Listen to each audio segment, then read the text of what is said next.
நீதிமொழிகள் 11ஆம் அதிகாரம் 26ஆம் வசனம். தானியத்தை கட்டி வைக்கிறவனை ஜனங்கள் கூப்பிப்பார்கள், விக்கிறவனுடைய தலையின் மேல் ஆசீர்வாதம் என்னங்க தங்கும். நிறைய தானியத்தை பயிரிட்டு அதை நீங்கள் விற்றால் ஒரு 10 பேர் அதனால சாப்பிட முடியும்.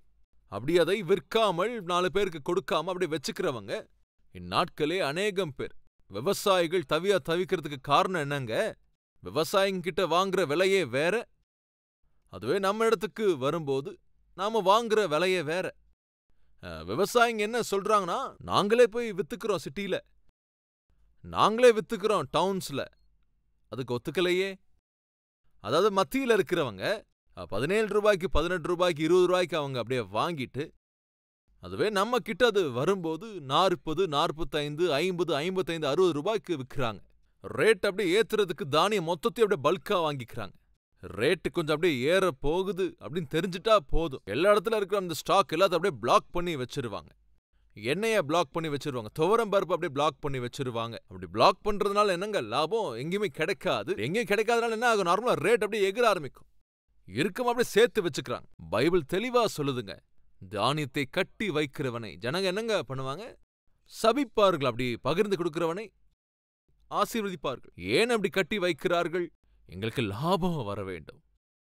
சில பேரோட லாபத்துக்காக எத்தனை பேரை தவிக்க வைக்கிறது சரியா அப்படிங்கறது நீங்களே யோசிச்சு பாருங்க. இன்னைக்கு எங்க பார்த்தாலும் சுயநலம் பெருகிவிட்டது. யாரை பார்த்தாலும் சேர்த்து வைக்கணும்னு நினைக்கிறாங்க, யாரை பார்த்தாலும் லாபம் பெருகணும்னு நினைக்கிறாங்க, யாரை பார்த்தாலும் பேங்க் பேலன்ஸை பெருக்கிக் கொள்ளணும், ஆஸ்தி அந்தஸ்து அப்படி பெருக்கிக் கொள்ளணும். ஆசைப்பட்டு அவங்க என்ன செய்யறாங்கன்னா, கட்டி வைக்க முயற்சி பண்றாங்க. ஆனா ஏழைகளோ பகிர்ந்து கொடுக்க ஆசைப்படுகிறார்கள். பைபிள் தெளிவா சொல்லுது, கட்டி வைப்பதை பார்க்கிலும் பகிர்ந்து கொடுப்பதே நல்லது. 28ஆம் அதிகாரம் அதே நீதிமொழிகளின் புத்தகம் 27ஆம் வசனம். தரித்திரருக்கு கொடுப்பவன் தாழ்ச்சி அடையான்.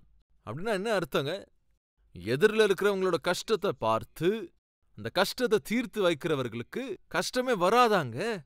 பஞ்சத்தை வரவிட மாட்டாராம் தேவன். அப்படி அல்லாமல் தன் கண்களை ஏழைக்கு விளக்குகிறவனுக்கோ அநேக சாபங்கள் என்னங்க அது வரும்.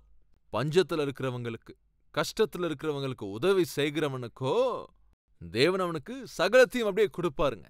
உன் உடன் பிறந்த சகோதரனுக்கு, உடன் பிறந்த சகோதரிக்கு, அல்லது நீ வேலை பார்க்கறவங்க கூட வேலை பார்க்கிறவர்களுக்கு, பக்கத்துல இருக்கிறவங்களுக்கு கொஞ்சம் கஷ்டம் வந்துருச்சுன்னு தெரிஞ்சாலும் சரி, பசியால வாடுறாங்கன்றது தெரிஞ்சாலும் சரி, பஞ்சத்துல அப்படியே தவிக்கிறாங்கன்னு தெரிஞ்சும் சரி, கடினமான ஒரு இருதயத்தோடு, ஒரு துன்மார்க்கமான கஞ்சத்தனத்தோடு நீ நடந்து கொள்வாய் என்றால் பைபிள் தெளிவாக சொல்கிறது, உனக்குதான் பஞ்சம் வந்து சேரும். அப்படி இல்லாமல் கஷ்டப்படுகிற ஒரு நபருக்கு நீ உதவி செய்வாய் என்றால் தேவன் உன்னை ஆசீர்வதிப்பார். சுயநலத்தோடு வாழ்வது ஆவிக்குரிய குணமே அல்ல. தரித்திரருக்கு கொடுப்பவன் தாழ்ச்சி அடையான். தேவன் அவங்களை என்னங்க பண்ணுவாரு? ஆசீர்வதிப்பார். அன்பு சகோதரனே சகோதரியை கேட்கின்றேன், நாம் மரித்த பிறகு எதையாவது கூட எடுத்துட்டு போக முடியுமாங்க? சொல்லுங்க, சத்தமா சொல்லுங்க. ஆனா அவ்வளவு ஏங்க, வரும்போதுமே எதுவுமே கொண்டு வரலையே. வரும்போது நிர்வாணமாகத்தான் நம்ம வந்தோம். அப்படியே வரும்போது தனியானதால வந்தோம். நாம வரும்போது வெறும் கையோட தான் நாங்க வந்தோம். அப்படியே போகும்போது எதையும் எடுத்துட்டு போக மாட்டோம், எதையும் எடுத்துட்டு போக முடியாது. கொஞ்சம் தயவு செஞ்சு கவனிங்க. நீ தான் திரும்ப எதுவுமே கொண்டு போக முடியாது. அப்படி எதையுமே கொண்டு போக முடியாது உனக்கு, அதாவது நீ கொண்டிருக்கிறவைகளை கொஞ்சம் பகிர்ந்து கொடுப்பாய் என்றால் இந்த பூமியில உனக்கு மிகுந்த ஆசீர்வாதம், பரலோகத்தில உனக்கு ஐஸ்வர்யத்தை நீ பெற்றுக்கொள்வாய். புரியுற மாதிரி நம்ம பாஷையில சொல்றேன். நம்ம தோட்டத்துல ஒரு மாமரம் இருக்குன்னு வச்சுக்கோங்களேன். அந்த மாமரத்துல அநேக பழங்கள் காய்க்குதுன்னு வச்சுக்கலாமே. ஒரு தொக்கு செய்யறதுக்காக இருக்கலாம், அல்லது ஊறுகாய் போடுறதுக்காக இருக்கலாம். இல்லத்தரசிகள் என்ன பண்ணுவாங்கன்னு தெரியுமா உங்களுக்கு? அதாவது அவங்களுக்கு தேவையான காய்கள், அது 10 காயா இருக்கலாம், அல்லது 20 காய்களா கூட அது இருக்கலாம். அதாவது வீட்டை சுத்தி இருக்கிறவங்களுக்கு 1-2 காயை கொடுப்பாங்க. நீங்க எடுத்துட்டு போங்க அக்கா அப்படின்னு சொல்லி கொஞ்சம் காயை கொடுத்து அனுப்புவாங்க. ஒருவேளை அந்த மாங்காய் எல்லாமே மாம்பழமா ஆகுதுன்னு வச்சுக்கலாமே. அதாவது ஒரு நாள்லயோ 2 நாள்லயோ இந்த மாங்காய் எல்லாமே மாம்பழமா ஆகுதுன்னு வச்சுக்கலாமே. சகோதரர் என்னங்க பண்ணுவாங்க? தெருவில் இருக்கிற எல்லாருக்கும் அப்படியே பகிர்ந்து கொடுப்பார்கள். எடுத்துட்டு போங்கக்கா, எங்க தோட்டத்துல மாங்காய் அப்படியே காய்ச்சிருக்கு அக்கா. அவங்களுக்கு ஒரு 2 பழம், இவங்களுக்கு ஒரு 2 பழம், அவங்களுக்கு ஒரு 3 பழம்னு அப்படி பகிர்ந்து கொடுக்கறதுனாலே அவங்களுக்கு எவ்வளவு சந்தோஷமோ. அதை பெற்றுக்கொண்டவர்களுக்கும் சந்தோஷம், கொடுத்தவங்களுக்கும் சந்தோஷம். இன்னொரு வீடு இருக்கு, அவங்க வீட்டு தோட்டத்திலும் மாமரம் இருக்கதான் செய்யுது.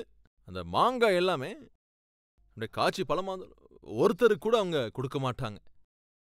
கெட்டு போனாலுமே சந்தோஷப்படுவாங்க அந்த மகா தாய். இல்லைன்றீங்களா அப்படிப்பட்டவங்க? வீட்டுல கொஞ்சம் பழம் இருக்குன்னு வச்சுக்கலாம், ஒன்னு நீ சாப்பிடு. வேற யாரையும் அத கெட்டு போனாலும் பரவாயில்ல அப்படி. ஆனா பூனை கூட அதை போட்டுறக்கூடாதுங்க. ஒரு ஸ்வீட் பாக்கெட் வாங்கிட்டு வரீங்க, ஸ்வீட் பாக்கெட்டோட பூசணம் பிடிச்சிருச்சு. அஃப்கோர்ஸ் நீங்க அதை சாப்பிடல, ஆனா பூசணம் பிடிச்சிருச்சு. வேற யாருக்கும் கொடுக்கவே மாட்டாங்க. ஒருவேளை ரோட்ல கொஞ்சம் பாவம் யாசகம் கேட்டு வராங்கன்னு வச்சுக்கலாமே. இதெல்லாம நம்ம என்னைக்கு சாப்பிட போறோம்? இதெல்லாம் எப்படி நம்ம ஒரு நாளாவது சாப்பிட்டுருந்தது எல்லாத்தையும். அமீங்க வாயா, சிக்கன் குழம்பு இருக்கியா? சிக்கன் குழம்பு ஒன்னுத்துக்கும் உதவாதவங்க.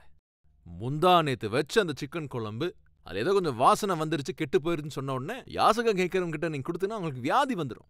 கெட்டு போயிருக்கிறத, பூசணம் பிடிச்சிருக்கிறத, துர்நாற்றம் வீசுவதை யாருக்கு எப்போதும் கொடுத்துறாதீங்க. ஏனென்றால் ஃபுட் பாய்சன் ஆகிரும், உயிருக்கே ஆபத்தாக மாறிவிடும்.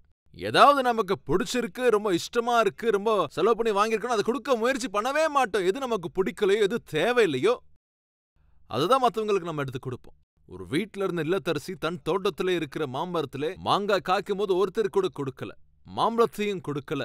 முன்னால பின்னால மத்தியில நம்ம எல்லாருமே அந்த உலக யாத்திரையை முடித்துதாங்க ஆகணும். எல்லாருக்கும் பகிர்ந்து கொடுத்து அந்த நல் மனதுடன் இருந்த அந்த இல்லத்தரசி ஒரு நாள் மரித்தார்கள். தயவு செஞ்சு கொஞ்சம் கவனிங்க. அந்த வீதியில இருந்த எல்லோருமே அழுது புலம்பினார்கள். எதுக்குங்க? அவங்க நம்பிக்கை, அவங்க நிம்மதியா போகணும்னு. புரியுதாங்க? உதவி செய்கிற அந்த ஸ்திரீ மரித்த பின்பு, உதவி செய்கிற அந்த கணவர் மரித்த பின்பு, அல்லது உதவி செய்கிற யாராவது ஒருவர் மரித்த பின்பு என்ன பண்ணுவாங்க தெரியுமா? அழுது ஒப்பாரி வைப்பாங்க.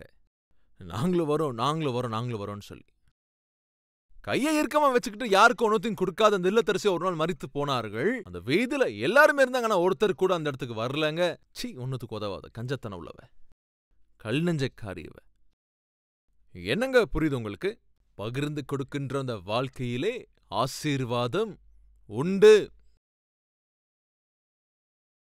இன்று இந்த வார்த்தையை கேட்டிருக்கிற சகோதரனே, சகோதரி, இதை நாம் இன்று முதல் பிராக்டிஸ் பண்ணலாம்.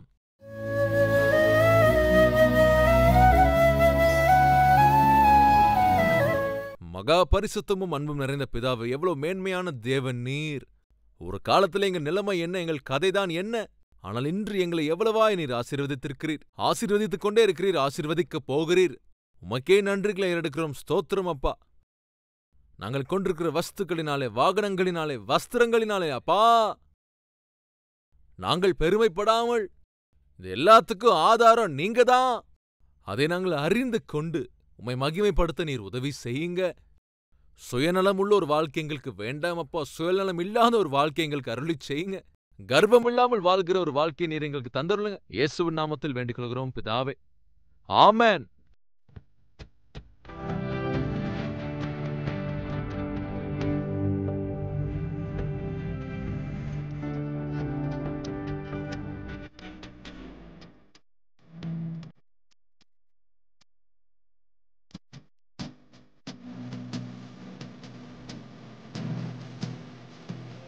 இந்த சுருக்கமான செய்தி உங்களுக்கு ஆசீர்வாதமாக இருந்திருக்கும் என்றால் பிறருக்கும் ஷேர் செய்யுங்கள், லைக் செய்யுங்கள். அதோடு கூட உங்களுடைய கமெண்ட்டையும் எழுதுங்கள். தேவனுக்கு சித்தமானால் நாளை மறுபடியும் நாம் சந்திக்கலாம். ஷாலோம்.